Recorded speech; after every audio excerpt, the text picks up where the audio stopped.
Okay, our last speaker for this session before we go into the musical artist part of the night's performances.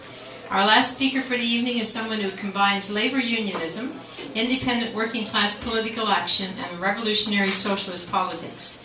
For 20 years he was the president of the Toronto Substitute Teachers, now continuing the fight for union democracy in the OSSTF. He is a former Ontario Public Service Employees Union Executive Board member and is currently chairperson of the NDP Socialist Caucus. He is co-editor of Socialist Action newspaper and federal secretary of Socialist Action Canada. So please welcome my life partner, comrade and brother, Barry Weisleder.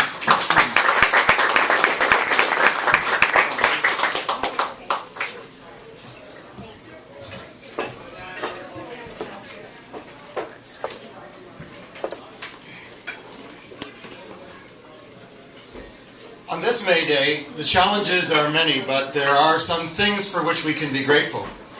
We can thank Mike Duffy and Pamela Wallin for reviving the campaign to abolish the Senate. We can also thank conservative pundit Tom Flanagan, the fierce opponent of Aboriginal status and native land rights. Flanagan helped to show the connection between the consumption of child porn and the abuse of generations of Aboriginal boys and girls. And last but not least, we can be grateful to Pope Emeritus Benedict XVII, oh yes, for making the public case for early retirement with good benefits. Apparently, Social Security, like cleanliness, is next to godliness. 2012 was a year of revolt. Uprisings shook the Arab world, general strikes reverberated across Europe, and a massive demonstration to stop the Keystone Pipeline riveted Washington. France just legalized same-sex marriage. Over the past year, Quebec students forced an early provincial election and helped to topple the Liberal Jean Charest government. And the most oppressed people in the Canadian colonial settler state said, enough is enough. We will be idle no more. Indigenous people rallied, marched, blockaded, and occupied. Joined by thousands of allies, they demanded justice, and now we're headed for a solidarity spring and a sovereignty summer. In 2013, the ruling class continues to press its austerity agenda. But workers and students, from Egypt to Cyprus to Greece to Quebec, are fighting back. And many Quebec students demand not only a tuition freeze, but free post-secondary education. And they're in the streets again confronting police violence. So what can we learn from Quebec? Well, simply this. Social protest movements should exercise their autonomy. The student movement, by taking bold initiatives in action, cut a breach in the ruling class agenda. Did the students wait for Quebec Labour or the NDP or PQ approval? No. And because students took the initiative, it also shows the power of Quebec national aspirations. By way of contrast, last year Andrea Horwath and her 16 NDP MPPs abstained in favor of the Ontario budget, thus preserving the Liberal minority government. They tolerated a budget that slashed services and jobs, froze wages, attacked pensions, and curtailed collective bargaining rights in the public sector. And they did this in exchange for a paltry 1% increase in welfare and a minuscule tax increase on incomes above $500,000. And the new tax, you know where it went? It serviced the debt, which means it went straight to the banks. Will Horwath and company support the Liberal budget next week? In a few days there'll be a vote. Is a 15% reduction in auto insurance rates and a little more money for home care for seniors enough to keep the austerity-minded Wynne government on life support? Whose example should we follow? Horwath's NDP caucus or the Quebec student movement? The recent federal NDP convention is rich in lessons too. And one thing is very, very clear.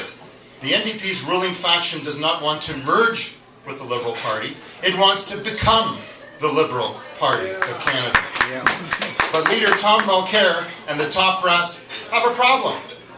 The problem is the NDP is still a labor-based party, a working-class party, despite its program. Instead of removing socialism from its party constitution, the top brass sparked a debate on socialism. They catapulted the Socialist Caucus into the media spotlight, and they polarized the NDP membership. 20 to 30% of the convention stood with us. And if Marxists enjoy the support, never mind 20%, of even 10% of the 120,000 NDP members across the country, what a great step forward that is towards building a socialist alternative to the decaying capitalist order.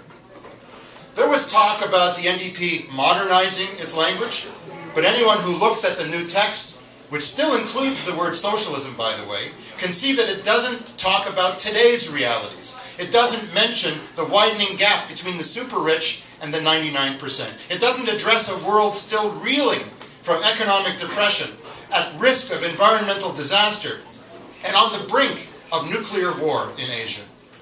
The new preamble offers platitudes in place of solutions. It calls for, quote, a rules-based economy. But what about the golden rule of big business? You know, he who has the gold makes the rules.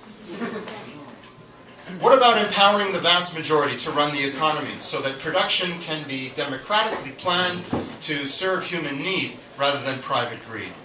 The preamble offers a strategy, its promise to, quote, address the limitations of the market.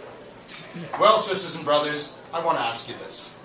When Barrick Gold poisons the lands of indigenous peoples in Canada or Peru, is that just a market limitation?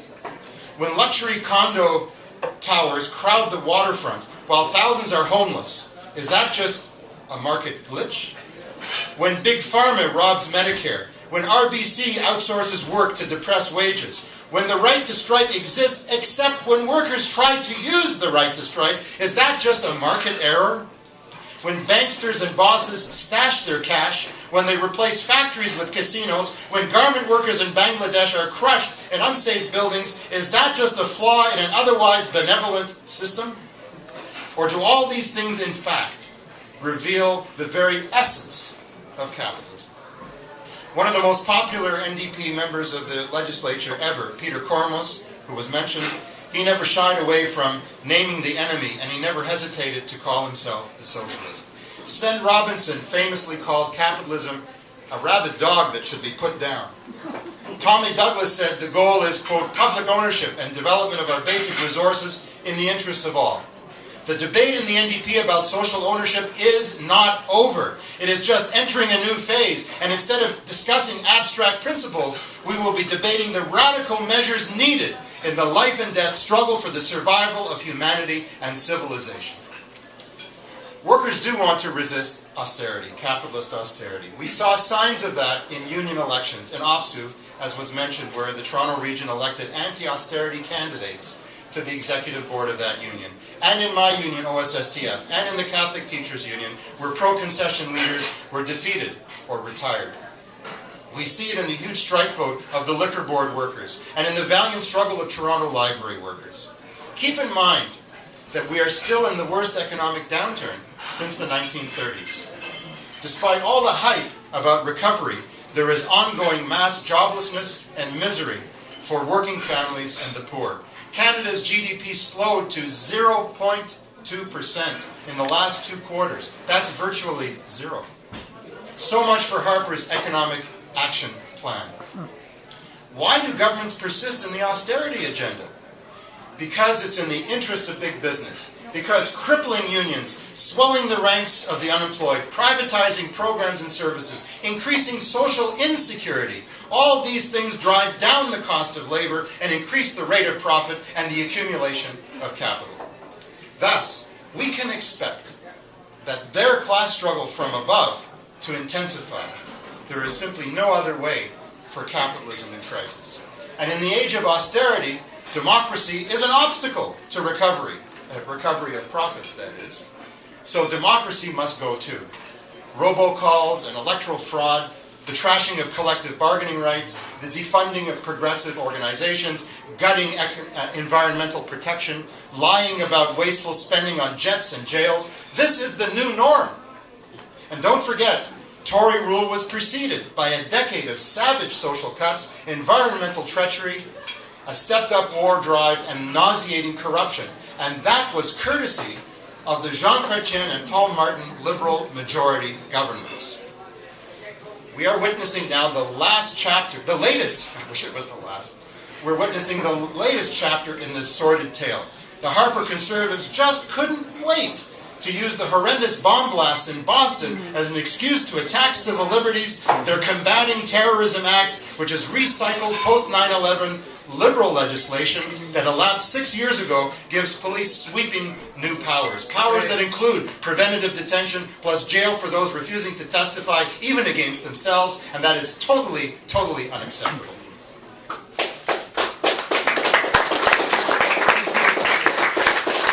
Back in May 2011, 4.5 million voters said, enough is enough.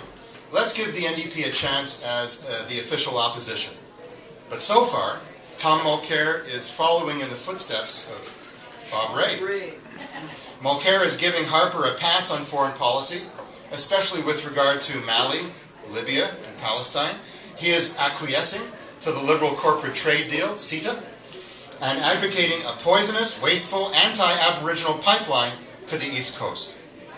Justin Trudeau described Mulcair's liberal policy direction as a case of, quote, if you can't beat him, join him. You know, union leaders, as Miles said, have failed to rise to the occasion. In the wake of devastating labor concessions at U.S. Steel in Hamilton, at Brazilian-owned Vale Inco in Sudbury, and at Canada Post in 2011, we've seen more self-inflicted setbacks. In the spring of 2012, Ontario education workers' unions formed a common front against austerity. It was quite promising. But it was mostly talk, very little action, and no strategy. And one by one, our teachers' organizations and CUPE Ontario, representing education support workers, capitulated to the McGuinty-Wynne agenda. And instead of withdrawing voluntary activities, teachers should have employed the tactic that won the right to strike in 1973, the tactic of the mass resignation. Against that tactic, the government had no recourse. It could not replace 120,000 teachers instantly. Instead of agreeing to a 2-year wage freeze before bargaining even began, the OPSU president could have mobilized members of that union and beyond to defend wages, jobs, services, and the rights of new hires. Sadly, the union bureaucracy has betrayed young workers. Young workers will have to repair the damage by replacing those labor statesmen. How? Well, we believe it won't be by use of the so-called left-center unity tactic advanced by the Communist Party. That left-center unity tactic chains workers to the whims of liberals and opportunists in the movement. Also wrong is the Toronto Labour Council's nearly exclusive focus on defeating Tim Hudak's Conservatives, who threatened the so-called right-to-work legislation. Of course, that legislation and that party must be defeated, but there's more involved in this fight. Don't forget, friends, liberals are Tories too. Liberals curtailed collective bargaining. They suspended the right to strike. They prorogued the legislature. It is capitalist austerity that we must fight and that we must defeat. Clearly, it will take more than an election to do it. It will take class struggle, plant by plant, office by office, community by community, through mass struggle, mass resistance, and general strike action. That's what we think. And this leads to the fight for a workers' government. As revolutionary socialists, we urge a vote for the NDP, and we do so without illusions. We are painfully aware of the party's limitations, even more so after 2 weeks ago. We understand the task we face as workers, poor people, students, seniors, and youth. That is to replace the liberal look-alike policies of the NDP with socialist policies to meet the needs of the vast majority of people. To that end, Socialist Action advocates a number of concrete measures, policies in the interests of working people, including the vast majority of NDP voters. We call for public ownership of big business on a democratic workers and community control. We say phase out nuclear power and the tar sands development, convert to green energy, repair our disintegrating roads, bridges, sewers, railways, and port facilities, steeply tax corporations, speculators, and the rich, abolish the HST, uphold Aboriginal land claims and self-governance, abolish the Senate and the monarchy for direct proportional representation in Parliament.